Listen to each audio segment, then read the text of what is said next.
వారికి స్తోత్రం కలుగుగాక. ఆత్మీయ తండ్రి గారికి నా ప్రత్యేక వందనాలు తెలియజేస్తున్నాను.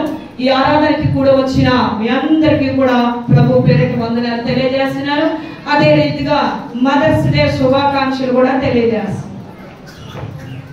సరే, మంచిది. వాక్య ధ్యానంలోనికి వెళ్ళిపోదాం. ఈరోజు మదర్స్ డే కనుక ఒక చిన్న తల్లి గురించి ఒక్క 10 నిమిషాలు వాక్యము చూసుకుని ముగించుకుందాం. చూడండి, పరిశుద్ధమైనటువంటి బైబిల్ గ్రంథంలోని ఒక తల్లిని గురించి మనము చూద్దాం.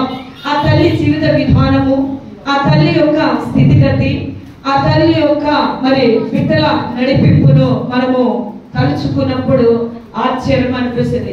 నిజమే కదా, మన బిడ్డల పట్ల ఇచ్చే రీతిగా మనము పెంచలేదే, ఈ రీతిగా చిన్నతనము నుంచి మనము బోధించలేదే, చిన్నతనము నుంచి ఉక్కుపాంతో దేవుడు ఈ రీతిగా ఉంటాడు, దేవుడు ఇలాంటి కార్యాలు చేస్తాడు, దేవుని యందు విశ్వాసం ఉంచినందుకు బట్టి అభివృద్ధి ఎలా ఉంటది, దేవుని యొక్క నిరీక్షణ ఎలా ఉంటది, నిజమైన దేవుడు ఈయనే అని అనేక పర్యాయములు మన బిడ్డలకి మనము చెప్పలేని పరిస్థితుల్లో ఉన్నాం. ఈ ఒక్క వాక్యము ధ్యానిస్తున్నప్పుడు అదే అనిపిస్తుంది. నిజంగా ఈ తల్లి ఎంత దేవుని యందు నమ్మకం ఉంచింది. పరిస్థితులు ఎలాగున్నా, స్థితిగతులు ఎలాగున్నా, పరిస్థితులు అన్ని బాగుంటేనే మనము మన బిడ్డలకు సరైన రీతిగా దేవుని కొరకు చెప్పలేకపోతున్నామే. కానీ పరిస్థితులు అనుకూలించకపోయినా తన బిడ్డని తను వేరే ఒక తల్లిలాగా పెంచవలసి వచ్చినప్పటికీ కూడా ఆ తల్లి ఎలాగ వారి బిడ్డల్ని తీర్చిదిద్దిందో, ఆ బిడ్డల్లో ఎలాంటి వ్యక్తి మన కొరకు బయలుదేరాడో పరిశుద్ధమైన బైబిల్ గ్రంథంలో నుంచి చూసుకుందాం. చూడండి, ఈ స్త్రీ యొక్క పేరును మనము కూర్చున్నట్లయితే మొట్టమొదటగా నిర్గమకాండము 6వ అధ్యాయములో కనిపిస్తూ ఉంటుంది. నిర్గమకాండము 6వ అధ్యాయము 20వ వచనం మనము చూస్తే, అమ్రాము తన మేనత్తెన యోకెబెదును పెళ్లి చేసుకునెను. ఆమె అతనికి అహరోనును మోషేను కనెను. అమ్రాము 130 ఏండ్లు బ్రతికెను. దేవుడి మాటలు దీవించి ఆశీర్వదించునుగాక. ఇక్కడ ఒక స్త్రీ కనబడుతుంది. ఈమె అమ్రాముకు భార్యగా, ఈమె పేరు యోకెబెదు. ఈమె ఎలాంటి కార్యము చేసింది, ఈమె స్థితి ఏంటి, పరిస్థితి ఏంటి అంటే, మన పరిస్థితి లాంటి పరిస్థితి కాదండి, మనలాంటి ఇంట్లో నివసించే స్థితి కాదండి, మనలాగా ఒక చోట చక్కగా కూర్చొని అనుభవించే పరిస్థితి అక్కడ లేదు. కానీ ఎలాంటి పరిస్థితుల్లో ఉన్నా దేవుని కొరకు త్యాగం చేసినటువంటి తల్లి, దేవుని కొరకు తన బిడ్డని ప్రత్యేక రీతిగా పెంచినటువంటి తల్లి. ఒక్కసారి మనము చూసుకుందాం. నిర్గమకాండము 2వ అధ్యాయము 2వ వచనం మనము చూస్తే, ఆ స్త్రీ గర్భవతి కుమారుని కని వాడు సుందరుడై ఉండట చూసి 3 నెలలు వారిని దాచెను. ఈ యొక్క ఎందుకు దాయాల్సి వచ్చింది? కన్నది ఆమె కదా, ఆమె దగ్గర ఉండొచ్చు కదా, ఆమె చేతుల మీదుగా పెంచచ్చు కదా అంటే, అక్కడున్న పరిస్థితులన్నీ మనకు బాగా తెలుసు. ఇశ్రాయేలు ప్రజలు ఐగుప్తు దేశానికి వెళ్ళిన తర్వాత ఆ ఫరో చేతి కింద దగ్గర 430 సంవత్సరాలు బానిసత్వంలో నలిగిపోతున్నప్పుడు, అలాంటి తరుణంలో యోసేపు రాజ్య పరిపాలన చేసిన తర్వాత, యోసేపు చనిపోయిన తర్వాత యోసేపుకు తెలియనటువంటి ఒక రాజు వచ్చాడు. ఆ రాజు ఫరో. ఈ యొక్క ఫరో చేతి కింద ఐగుప్తు దేశంలో ఇశ్రాయేలు ప్రజలు నలిగిపోతూ కూడా విస్తరింపబడుతున్నారు. మన శ్రమ వస్తుంది, కష్టం వస్తుంది, ఇరుకు వస్తుంది, ఇబ్బంది వస్తుంది. ఈ ఇబ్బంది కష్టం వచ్చినప్పుడు అయ్యో దేవుడు మనకు తోడుగా లేడా అని అనుకుంటాం. కానీ ఎంత శ్రమలో ఉన్నా, ఎన్ని ఇరుకుల్లో ఉన్నా, ఎన్ని ఇబ్బందులు ఉన్నా, ఎలాంటి కష్టాల్లో ఉన్నా దేవుడు వారిని విడిచిపెట్టలేదు.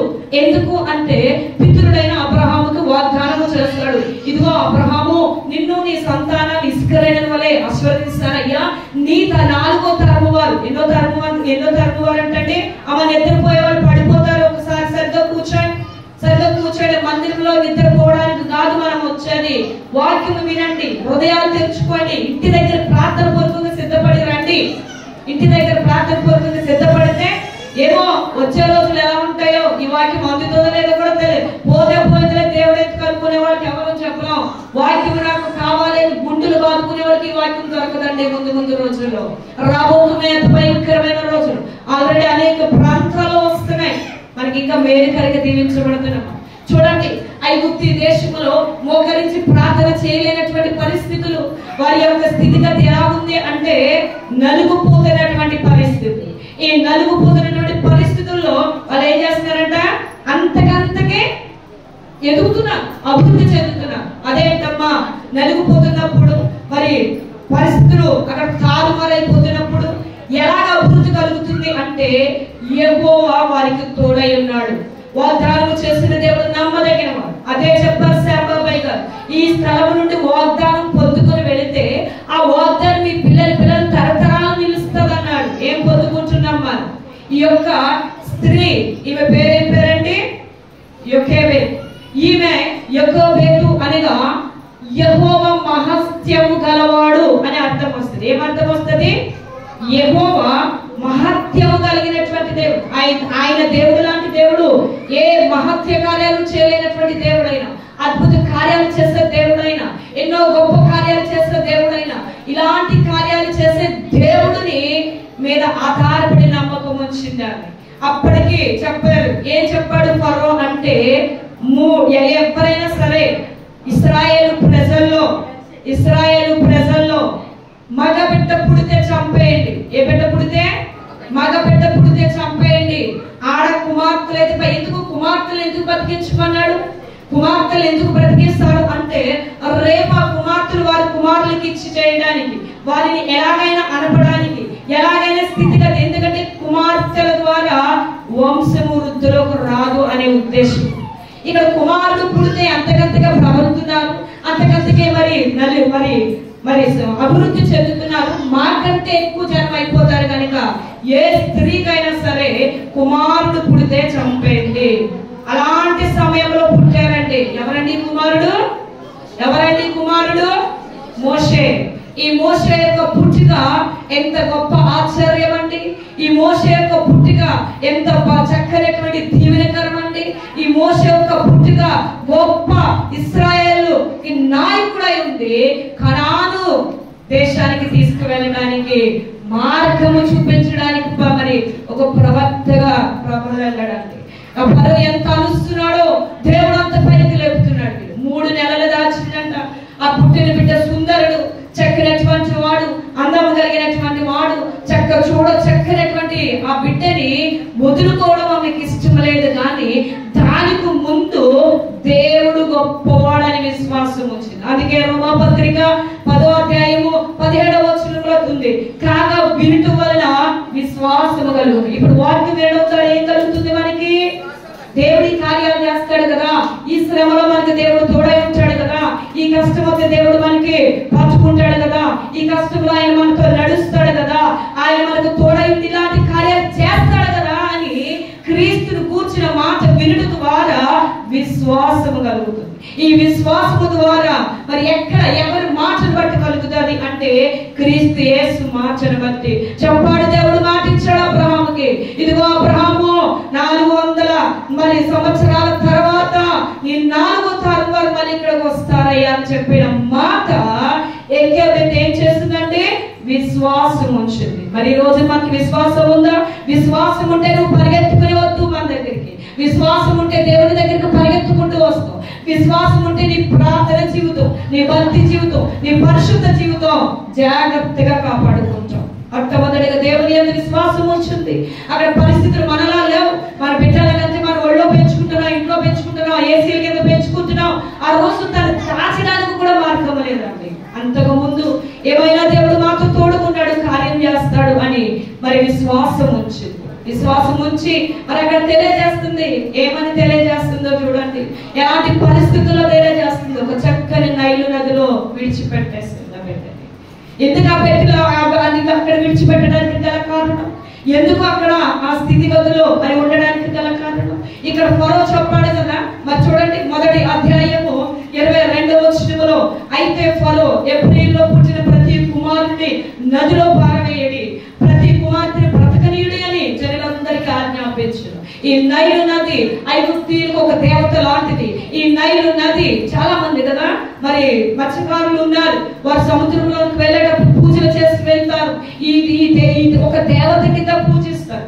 ఆ రోజుల్లో ఫరో సైన్యం కూడా, ఫరో యొక్క సైనికులు కూడా, ఫరో కూడా ఆ నైలు నదిని ఒక దేవతలా పూజించి ఈ నైలు నదిలో ఈ కుమారుని పడేస్తే మరి ఇదైపోతుంది, పుట్టిన ప్రతి మగబిడ్డని వారి దేవతలకు బలి చేస్తున్నాం అన్నట్లుగా ఇశ్రాయేలు ప్రజల్లో ఎవరైనా సరే మగబిడ్డ పుడితే మరి నైలు నదిలో పడేయమని ఆజ్ఞించాడు. అలాంటి ఆజ్ఞని ఎత్తికరించింది. ఒకవేళ బిడ్డ 3 నెలలు దాచినప్పుడు ప్రాణానికి తెగించింది. ఒకవేళ ఈ బిడ్డ ఇంట్లో ఉన్నాడు అని తెలిస్తే, అంతకుముందు అహరోను పుట్టాడు, మిరియాము పుట్టింది, మళ్ళీ తన భర్త ఉన్నాడు, తను నలుగురు కూడా చంపబడతారు. నలుగురు చచ్చిపోయినా పర్వాలేదు, ఇశ్రాయేలు ప్రజలను కాపాడడానికి ఒక్కడు బ్రతకాలి, ఇశ్రాయేలుకు విమోచకుడు ఒక్కడు కావాలి. ఇశ్రాయేలు ప్రజలను నడిపించి కనాను దేశానికి తీసుకువెళ్ళడానికి, అదే మార్గంలో నడవడానికి ఒకే ఒక్క కుమారుడు, నా కడుపును పుట్టినటువంటి కుమారుడు బ్రతకాలి అని ఆలోచించి ఈ రోజు నాకు చదువుతున్నప్పుడు నాకే వేదన కలిగిందండి, నాకు బాధ కలిగిందండి. ఇదా మన బ్రతుకు? అసలు మన బిడ్డల్ని దేవుని కోరిక ఎలా తయారు చేయగలుగుతున్నాం, ఎలాగ పెంచగలుగుతున్నాం, ఈ క్రీస్తుని గురించి మనం వివరించగలుగుతున్నామా? అందుకే సామెతల గ్రంథము మరి చక్కనటువంటి మాటను తెలియజేస్తున్నాడు. సామెతల గ్రంథం 22వ అధ్యాయం 6వ వచనంలో ఉంటుంది, బాలుడు నడవవలసిన త్రోవ వానికి. సండే స్కూల్ కి ఎంతమంది వస్తున్నారు?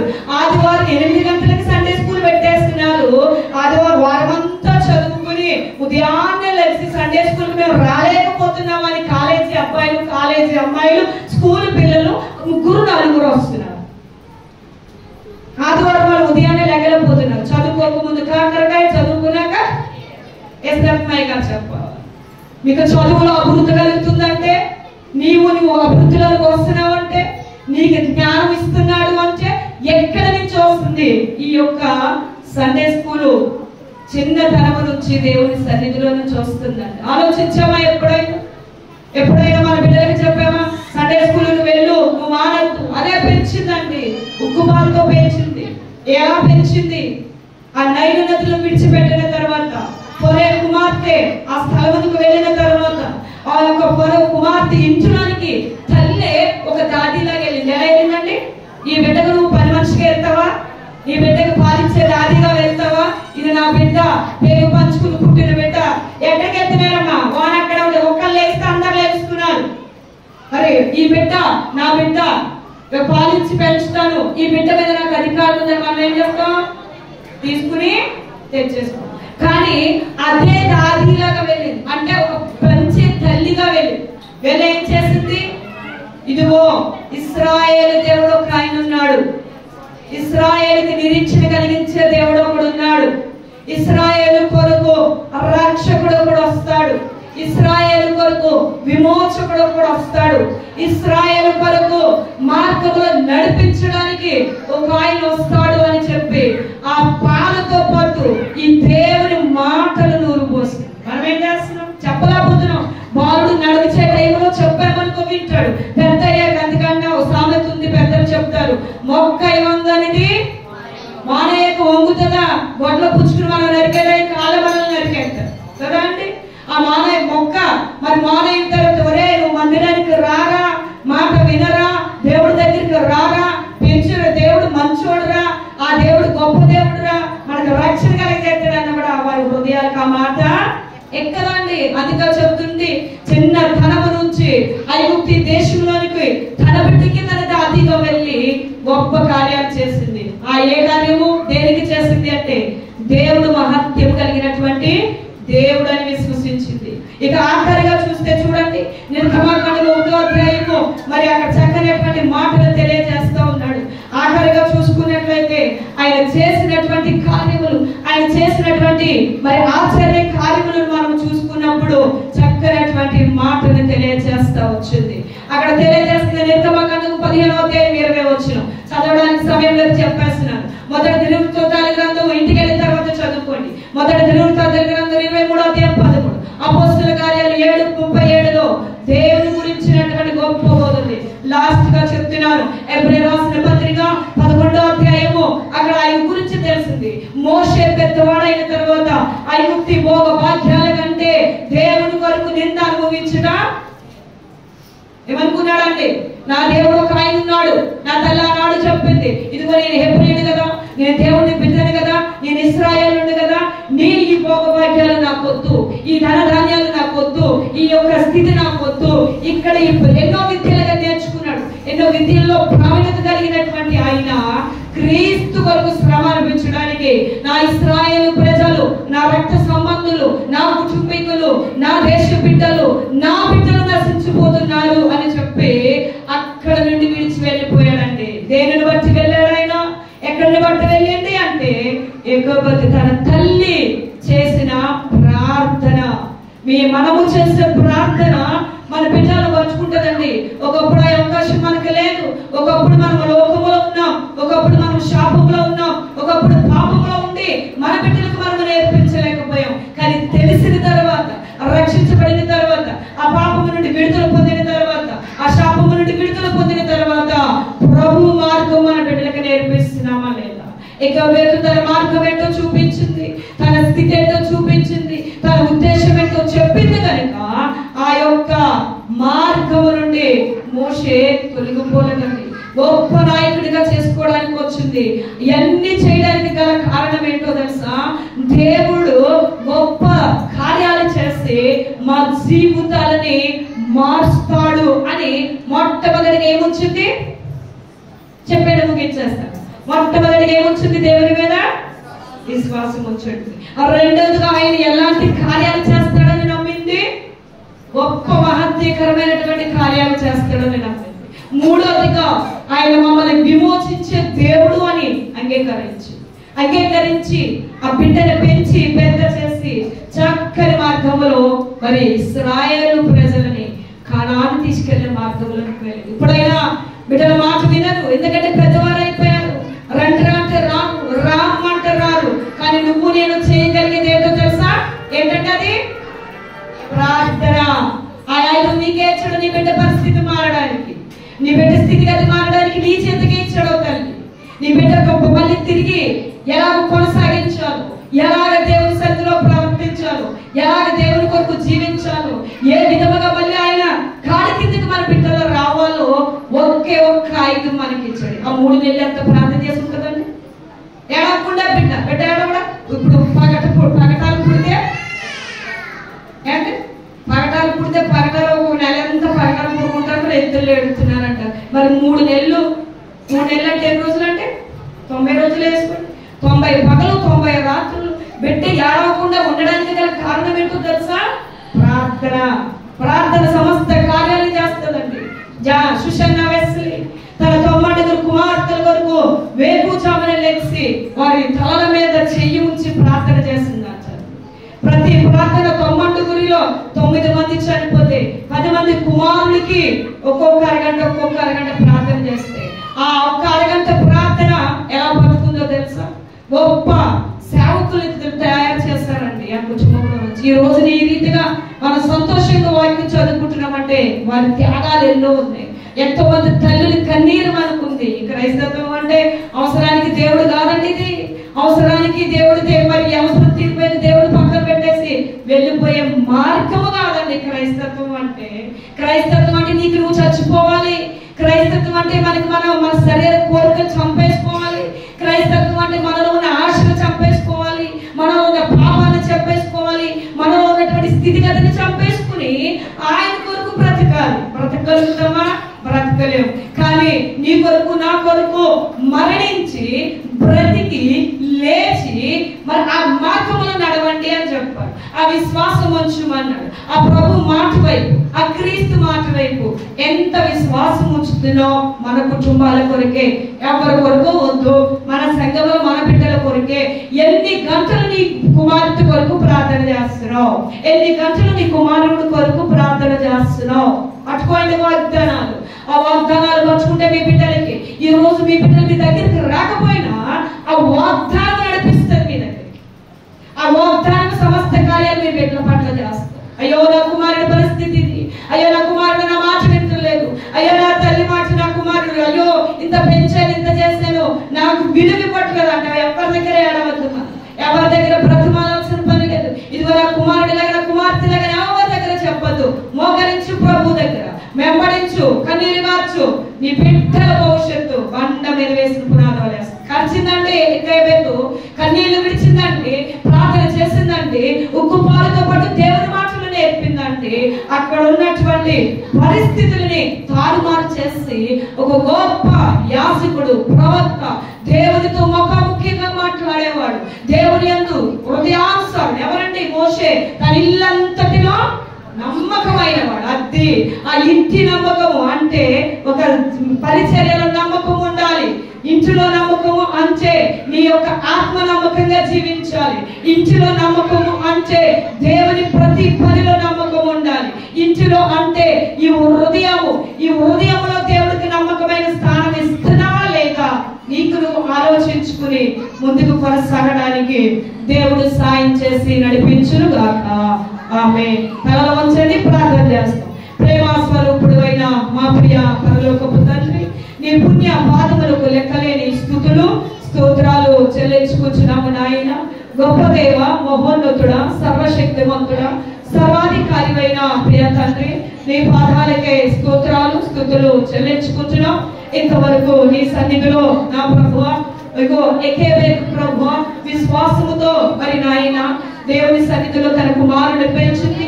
అదే దేవుని యందు భయభక్తులకు నడిపించడానికి అనేక మార్గాల గుండా బిడ్డని ఆయన నడిపించబడడానికి దేవుని కూర్చున్న మాటలు తెలియజేస్తుంది. అయ్యా, పెద్దవాడైన తర్వాత మోషే సకల భోగ విద్యలు అనుభవించకుండా తండ్రి, క్రీస్తు కొరకు నిన్ను అనుభవించినా పర్వాలేదు, క్రీస్తు కొరకు శ్రమ అనుభవించినా పర్వాలేదు, క్రీస్తు కొరకు ఇదిగో ఎలాంటి పరిస్థితులైనా విడిచిపెట్టడానికి సిద్ధపడి తన ప్రజలను రక్షించడానికి ఒక మరి చక్కనటువంటి నాయకుడిగా ముందుండడానికి ఏర్పాటు చేస్తాం. ఆ ప్రార్థన, ఆ పితరుల ప్రార్థన, ఆ తల్లి ప్రార్థన పంచుకున్నట్లు మా ప్రార్థనలు కూడా మా బిడ్డలు పంచుకోవడానికి, అయ్యా మా బిడ్డలు కూడా నీ మార్గంలో నడవడానికి కృప చూపించండి. ఎవరు ఎక్కడ ఏ స్థితిలో ఉన్నారో తెలిసిన దేవుడు ప్రభా, ప్రతి ఒక్క హృదయాన్ని మీరు పంచుకుని నడిపించండి. యేసు పరిశుద్ధ నామమున అడిగి వేడుకొనుచున్నాము తండ్రి. ఆమేన్.